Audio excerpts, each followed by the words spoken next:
quote, "The world is closer to annihilation than it has ever been," end quote. That was the pronouncement of the USA Today and a litany of all kinds of news articles and publications and social media posts as this newest setting on the doomsday clock was revealed. If you're taking notes, number one, let's answer the question, what is the doomsday clock? Because I'm sure that there are people who will be listening to this who maybe you've heard of it, but you're not really accurately informed as to what it is. The doomsday clock, in essence, is a symbol of how close humanity is to apocalypse or self-annihilation or Armageddon, as the original founders used that actual biblical word. It was created in 1947 in the wake of the world's first nuclear detonations by the Bulletin of Atomic Scientists. In that group, headed up by Albert Einstein and another group of scientists who had worked on, and you can Google or Wikipedia, the Manhattan Project. But the doomsday clock actually kind of came out of a response to the Manhattan Project, which was a U.S. endeavor responsible for developing the world's very first nuclear weapon. The doomsday clock, created in 1947, has only been reset 25 times. So when this group of scientists who are in charge of setting the hands on that clock make a pronouncement, they don't do so frivolously. They meet together, they assess the conditions of the world, geopolitical, economic, nuclear, famine, pestilence, etc., and they make a determination on how to set that clock. Since 1991, it has been increasingly and steadily moving closer and closer and closer to midnight, except for a brief reprieve between 2010 and 2012 when it was moved back slightly. The clock was originally set at 7 minutes from midnight in 1947. It was set at 2 minutes before midnight in 1953 because the U.S. and the Soviet Union had detonated their first thermonuclear weapons, and obviously the world had great concern. Someone asked me, what is the furthest away from midnight that the doomsday clock has been set? And in my research, I discovered that was 1991. It was set at 17 minutes away from midnight after the fall of the Soviet Union and the signing of the Strategic Arms Reduction Treaty. But just a handful of days ago, it was set the closest it has ever been to midnight, and that was 90 seconds. And so the furthest away from Armageddon, and by the way, that was the word used by Albert Einstein and the original group of scientists to describe the threat of self-annihilation on this planet. I find it unique that a group of scientists whose field of study is not sacred but secular, in looking for a word that would best describe world annihilation, came upon the word Armageddon, which is the exact word and the exact location and the exact battle prophesied in the book of Revelation, which is why I read the passage out of Revelation chapter 16 about Armageddon, is I wanted you to see that it was rooted in the Bible. Why they chose the word Armageddon, I do not know, but it is a prophetic word and it is a biblical word. Secondly, if you're taking notes, are there parallels between Bible prophecy and the doomsday clock? And with this most recent pronouncement, they not only set the hands at 90 seconds to midnight or 90 seconds to Armageddon, they gave specific reasons as to why they had assessed that the world was on the precipice of its greatest and most threatening position that it has ever been. As a lifelong student of eschatology and Bible prophecy, I could not help but notice that the very same reasons that the doomsday scientists gave for moving the hands to 90 seconds before Armageddon are identical to the end time scenarios that we find in Bible prophecy. Let me go over them for you, and if you're taking notes, the first reason these scientists gave, number one, they mentioned the escalation of geopolitical tensions created by the war that currently is going on between Russia and the Ukraine. That was the first reason why they explained why they had moved it closer to midnight than it had ever been in its entire history. As I covered in greater detail in our Bible study prophecies, obviously I don't have time to address all of the details of that, but if you're new to our YouTube channel and podcast channel, you might want to consider subscribing. But if you'll go back in our studies, you'll find that I have an entire study on what does the Bible say about Russia and final Bible prophecy. I would highly suggest that you listen to that. There's also a study on what does the Bible say about Ukraine and Bible prophecy. There's also a study on what does the Bible say about China and Bible prophecy. And there are others.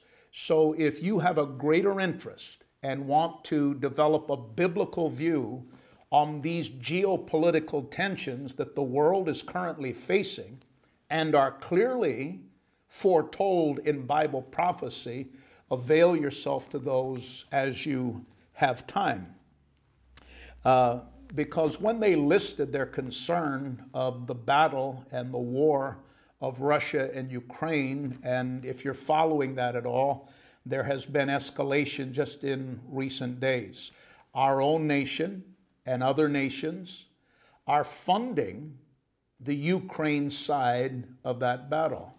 Just a handful of days ago, allied nations made a determination to ship high-tech tanks to help Ukraine. Now, you don't have to be a military strategist to figure out that Vladimir Putin and Russia are perfectly aware that we, as Americans and other allied nations, are participating in this war.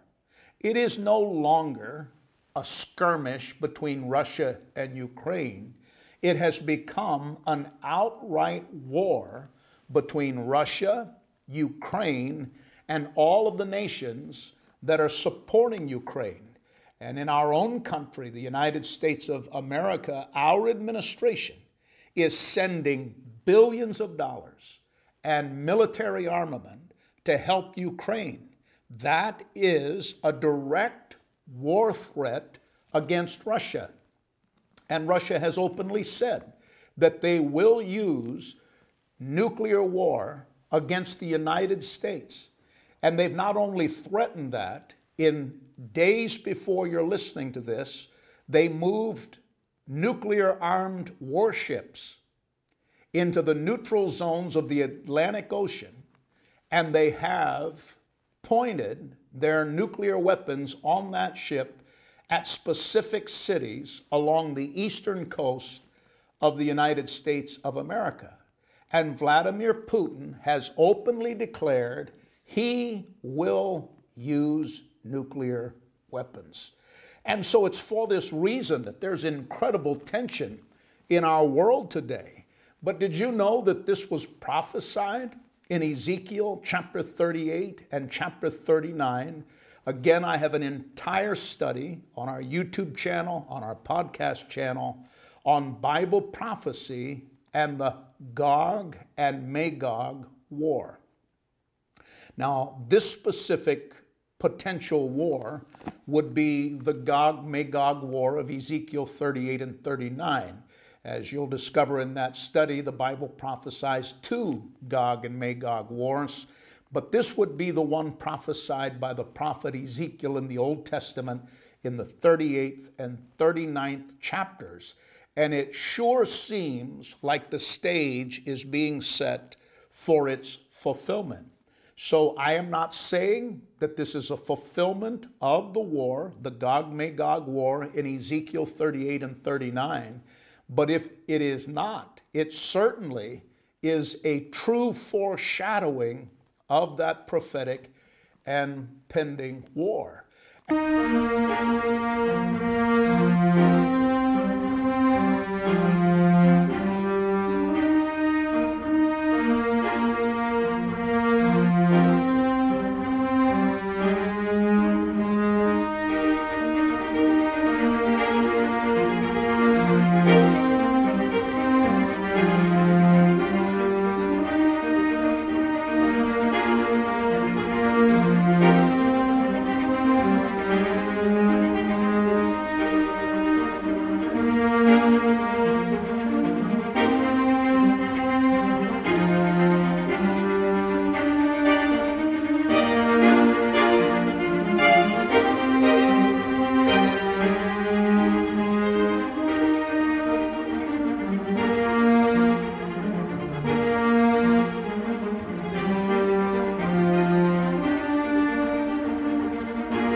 To 90 seconds before midnight.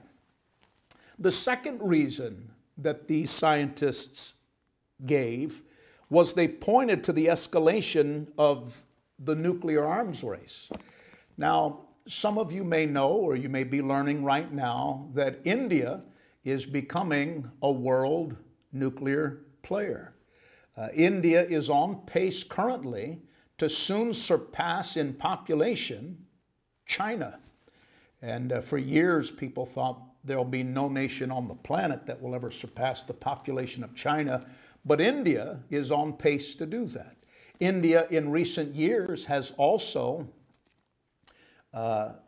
put together 16 nuclear warheads, which a lot of people are not aware of this, but India has become in recent years a major player in the nuclear arms race. And obviously the tensions between India and China are present. And the Bible, of course, prophesies very clearly about China's involvement in the last days in what will probably lead to a World War III.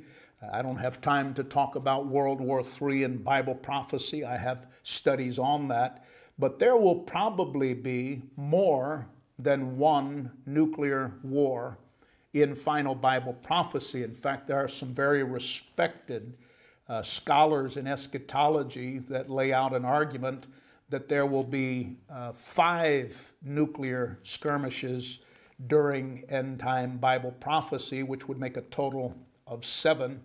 We've already had 2 world wars, and it looks like there may be prophetically several more to come.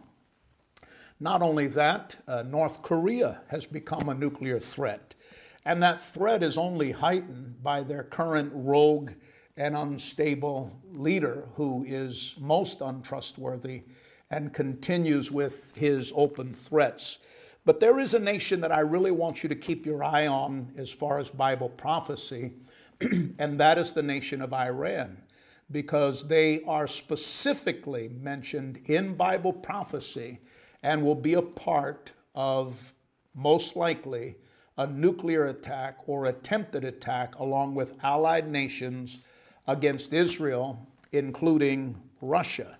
Iran may already be capable of nuclear threat, and their repeated vow to wipe Israel and the Jews from the face of the earth.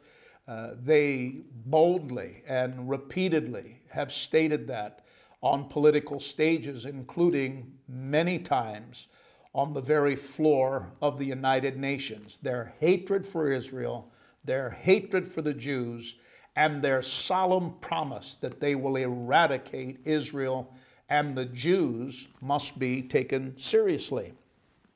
Iran's involvement in this coming prophesied allied attack against Israel is clearly outlined in Bible prophecy. Thirdly, the doomsday scientists cited the increasing risk of biological weapons and pandemics. Their own words. Jesus prophesied global pandemics as one of the major signposts on the road to Armageddon in the Gospels. Now, depending upon which version of the Bible you're using, some Bibles use the word pestilences, some modern Bibles use the word pandemics, but they are the same. The book of Revelation in the 6th chapter specifically references pandemics and pestilences and tells us that one such occasion will wipe out 1/4 of the earth's population. So hear me clearly. The book of Revelation, the final book in your Bible, a book of prophecy in the 6th chapter, tells us that in the last days, and this will occur during the tribulation period, that pestilences will be a part of judgment that will wipe out 1/4 of the earth's population. And that's not the only judgment. Over half of the world's population, potentially, will be eliminated during the tribulation period. Again, there's a detailed study on that on the YouTube channel and podcast channel entitled, How Many People Will Die During the Tribulation Period. Then fourthly, the doomsday scientists mention the vacuum, their own words, the vacuum of weakness in world leadership. And there couldn't be a more true statement. There is a vacuum currently in our world of proper leadership. It seems like we elect the most incompetent people. And I'm not just talking about world leaders. I'm talking about leaders on almost every level. We could go down to school boards, and we could go down to academic boards, and on and on and on. We live in a day and an age in which those are openly corrupt or have a history of perversion that's known. And it just is mind-boggling. How in the world did we get to a place where we have no common sense when it comes to voting in leaders that will protect our countries and protect our population and protect our laws and protect our constitutions and so on? It seems like we are in a pattern, not just our nation, globally, of putting people into leadership who seem to be bent on doing what is absolutely the worst possible case scenario for their country and for their populace. Some of you would be familiar with an organization called the WEF, which stands for the World Economic Forum. And if you're not familiar with that organization, write it down and pay attention, because I personally have no doubt that they're a player